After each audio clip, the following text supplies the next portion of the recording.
Okay, boy na mayong buntag no, og sa itong pagsugod mag-ampo ta. Diyos na ikaw sa mga langit, ni kamuntagon amahan, sa musab nga pagtuon sa iyong mga pulo, ikaw amahan, among gihat, ipasalamatan kanunay, sa paghatag ka na mo kaalam nga langiton, nga magiging nga masabtan, o pasaluak may sa among sala nga nahimo, among gisalig, pinagi lamang sa iyong bugdong anak nga among manuluwas sa amin.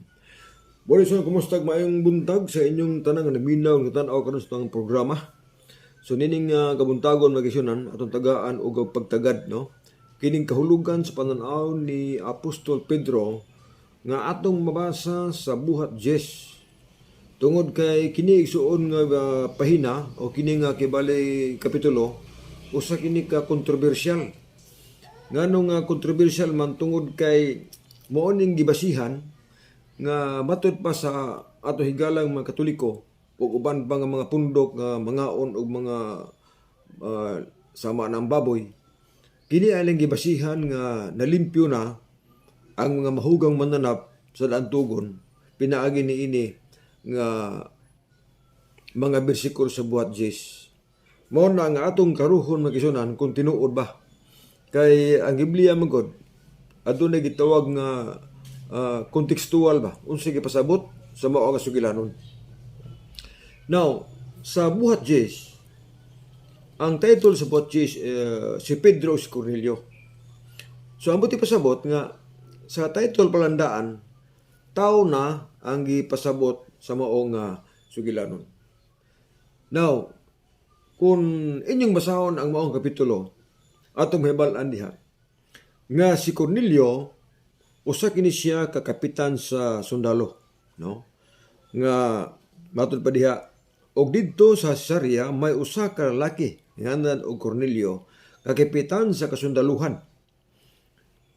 O gitawag siya og kapitan o gitawag siya nga tawo nga masimbahon. Masimbahon sa Ginoo, mahadlokon sa Ginoo o naghatag og daghang mga limos ngadto sa mga tawo.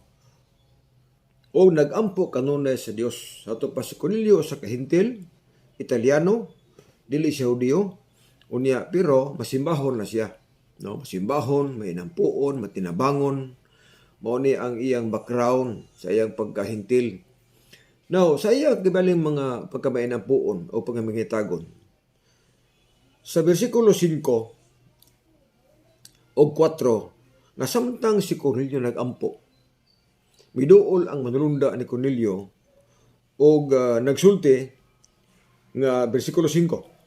O karon magsugo kag mga tao ngadto sa Hupi o gipadala ngani ang usa ka Simon nga nagpedro. So miduol ang manulunda ni Cornelio nga pagsugo og tao dito dayon ipakuha si Pedro. Ipadala sa imong balay tungod kay si Pedro adunay mga pulong nga isulti nimo nga makaluwas nimo. So mao ni akibali ang sugilanon. Magkigsunan kung kini nga sugilanon imong tiwason pagbasa ngadto sa 28, may balaan gid nimo nga ang gipasabot ini dili gid literal kundi simbolikal. Now, sa maong nga punto nagsugo si Cornelio og tulo ka tawo, duha ka binatunan o sa kasundalo sa pagkuha ni Pedro kay para dalon sa balay ni Cornelio. Now, bersikulo 9. Og sa sunod nga adlaw sa naglakaw pa sila sa pagkaduol na sa lungsod, si Pedro misaka sa atop sa balay nga may kautuhon aron sa pagampo. Muna sa bersikulo 9. Yes, og siya mibati dagong kagutom og nangandoy makaon apan samtang naghikay pa sila niini siya gipanawan og iyang nakita ang langit nga inablihan.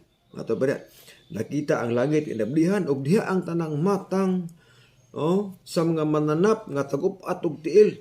Naabli ang langit, unya adunay sa katagong habol na gitunton, unya sa maong habol, diha ang tanang matang sa mga mananap nga tagup-at og tiil. Napo diha ang mga langgam sa kanginan, ug nakarga po diha ang mga mananap nga nagsaguyod, samaan ang mga halas ug uban pa diha nga mga mananap nga mahugaw. Sa pag-abot sa atubangan ni Pedro sa mga pananawon sa habol, may nabati nga tingog nga niingon, tindog Pedro pag iyaw kumaon ka. Ato pa si Pedro kapatindog na niya pakanon. Naon sa may tubag ni San Pedro.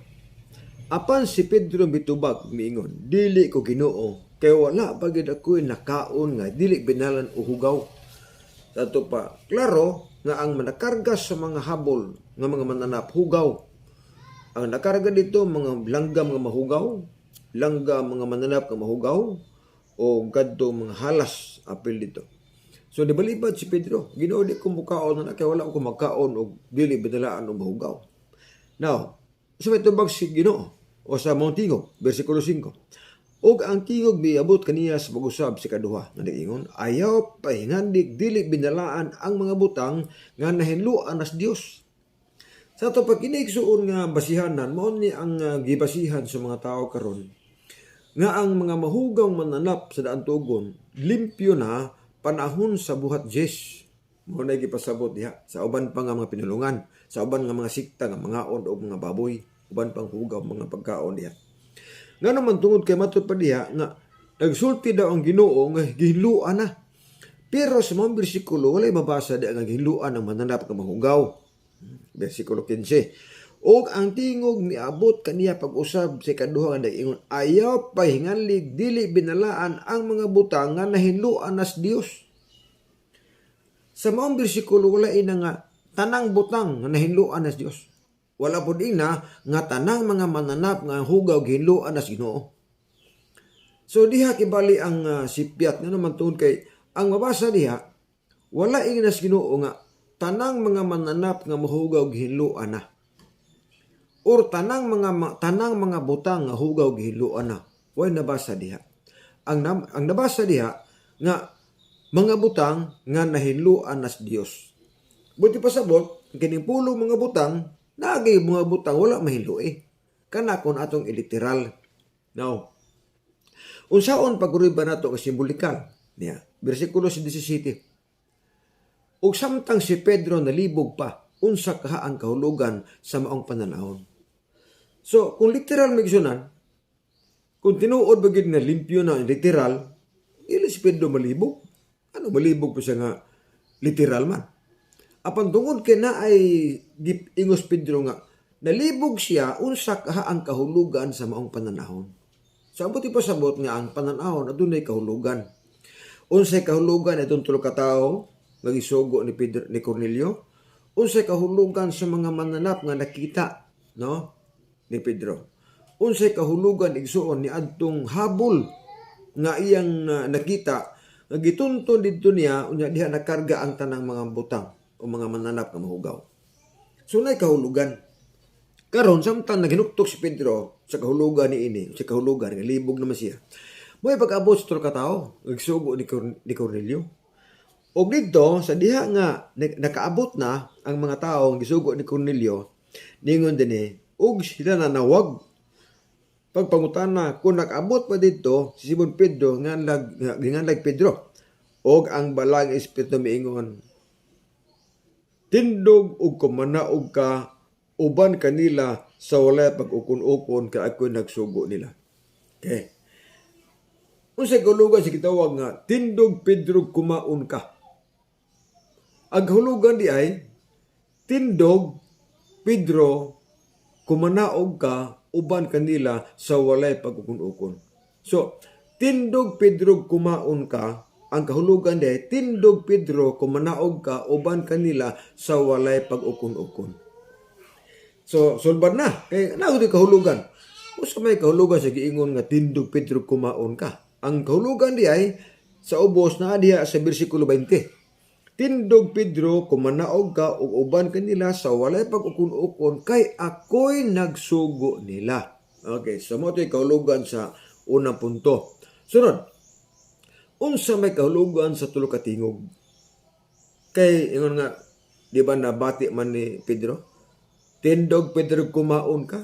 Unya tulo ka tingog. Katulo agdaha si Pedro's Ginoo. Katulo agdaha. Hato pabot pasabot nga tulo ka tingog ang nabati ni Pedro. Unsay bot ipasabot sa tulo ka tingog? Ang gipasabot sa tulo ka tingog mo tong tulo ka tawo niabot. Nga ang tulo ka tawo nga niabot mo ay nagrepresenta Niadtong tulo ka tingog nga nag-ingon, Pedro, tindog pag-ihap kumaon ka. Katulo balik ka, usa ang hubad po diha kay naman ni kahulugan. Mao katong tulo ka tawo nga miabot ngadto kang Pedro. Sunod, sa diha nga niuban si Pedro, kay pakuha man siya. Pag-abot dito igsoon sa balay ni Cornelio, versikulo 25, ningon diri. Og sa pagsulod ni Pedro sa balay ni Cornelio, misugat siya sa pagdawat kaniya og mihapa siyang tiilan og misimba. Apan gipatindog sa ni Pedro nga ingon, tumindog ka kay ako sabtao. Og sa pagpagigsulti siya kaniya siya misulod og didto iyang nakita ang daghang mga tao. Daghang mga tao nga nagkatigom dito. Sa iya nakita sa balay ni Cornelio nga dito nagtapok na ang mga hintil pitindikahan na yun. Karon ingon dito. Ingos Pedro 28. Og siya miingon kanila kamo nasayod na nga may supak sa kasubuan alang sa usa ka Hudiyo ang pagpakigharong o pagkamisita sa mga taong dumulong sa mga hintil. Apan gipahibalo kanako sa Dios, pinaagis pananawon nga walay tao nga akong pag-iignon nga dili binalaan o hugaw. Sa ato pamigigsunan, kadtong habol gisudlan sa mga mananap nga mahugaw. Nagrepresenta to sa kalibutan, pwede. Unya, nagrepresenta rin po to sa balay ni Cornelio. Ato pa, ato na gitawag nga kakahulugan dito. Nga dito nagtapok ang mga hintil. Dito gisimbolo na nga ang hintil hugaw mo gusto ng panahon. Mo na nga gisimbolo. Ato pa pwede to siya ingno nato nga kadtong habol nga nakita ni Pedro. Ang kahulugan nato katong balay ni Cornelio. Pwede pod ang tibok kalibutan. Tungod kay ni amas kalibutan ang tanang mananap nga mahugaw. Pero unsay but ipasabot sa ingon nga ayaw nga dili binalaan ang mga butang nga nahinduan as Dios. Ang mga mananap nga mahugaw ang ipasabot ay kadto ng mga tao nga mga hintil. Tungod kay ang mga hintil nga mga tao sa anong panahon magkaigsunan, dili sila pwede magig-uban sa mga Hudiyo. Tungod kay ang mga Hudiyo igsoon nag-isip nga limpyo sa gulingon unya ang hintil mo'y hugaw sa ilang panahon. So ang konklusyon diha magkaigsunan mao nga ang pananahon nagsimbolo sa mga tao. Now, ang pugutan na usaon pagpuriba nato nga ang mga tawag nga tinuod nga Biblia atong basahon. Sumala sa gitawag nga Kristohanong katilingban, na dinhi ang usa ka putnot, no? Nga naghisgot may tungod sa buhat Jis. Yeah. Mao ni ang buhat Jis. O sa buhat Jis gisulti sa mga autor nga kadtong mga mananap nga nakita ni Pedro ug kadtong pag-angkon ug pag-agda ni pag-agda nga pakanon siya sa mga mananap mahugaw, mao dinhi ang kahulugan mahigala niya. Bersikulo 10 o kapitulo 10 dayon ni ata sa komentary.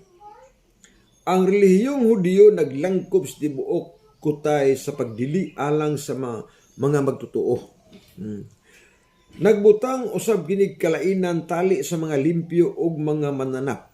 Ingon pananglitan ni adtong makaon ug ang limpyo ug ang dili makaon nga hugaw. Ang samang balaod gihatag pud sa katawhan. Gihatag sa katawhan ang mga Hudiyo dili makigsalo sa dili Hudiyo. Ini balaod dito. Ato pa gisimbolo nga ang mananap nga mahugaw gisimbolo sa mga hintil, ang hinlo gisimbolo puno sa mga Hudiyo. So niya ang kahulugan. Ang samang mga balaod ato ba dili gihatag pud sa katawhan. Ang mga Hudiyo dili makigsalo sa dili Hudiyo. Busa ang pananawon. Yan na. Busa ang pananaw ni Pedro diin gidapit siya sa pagkaon sa hugaw mananap. Nagkahulugan nga dili siya magpanagana paglakaw uban sa pagabilin sa balay ni Cornelio nga Romano. So, sumala sa mong libro o Biblia sa gihimo sa mga Katoliko ug Kristohanong katilingban. Nagisgot gid diha nga ang pananaw ni San Pedro sa buhat Jis dili literal kundi simbolikal. Ang mga mananap nga mahugaw nga gisgutan igsuon ni Apostol Pedro sa buhat Jis nga nakita niya ang gipasabot adto mao ang mga hintil Unya ang pasabot ito nga ang mga hintil amiguho na sila, dili na sila matupad diha i-discriminate. Mao ni ang gipasabot migala sa pananawon ni Apostol Pedro sa buhat Jes. So atong paghinaot nga sa ato nga pagsaysay karon, ato igsuon nga makuha ang insakto gyud nga pagtulunan sa buhat Jes. Kaya kung miingon ta nga limpyo na ang tanang mga butang, limpyo na ang mga mahugong mananap, so, ato untang matan-aw sa palibot karon nga wala na mananap nga mahugaw. Apan ngano man nga daghan mang mananap nga mahugaw nga atong makita igsuon sa atong palibot. Tungod kay ang pananawon dili siya literal kundi simbolikal, adunay kahulugan mga igsuon. So salamat ay maayong buntag o mag-ampo ta. Minahal nga Dios nga ikaw sa mga langit, salamat din kabuntagon amahan sa mga pagtuon. May tungod din yung buhat Jes among kipanginaot nga makatauhan nga maminaw o magkatan-aw nini makasabot o makadawat sa kamatuoran nga samtang kami nagapaabot sa imong magbalik. Among gisalik pinaagi lamang sa imong bugtong anak nga among manluluwas. Amen.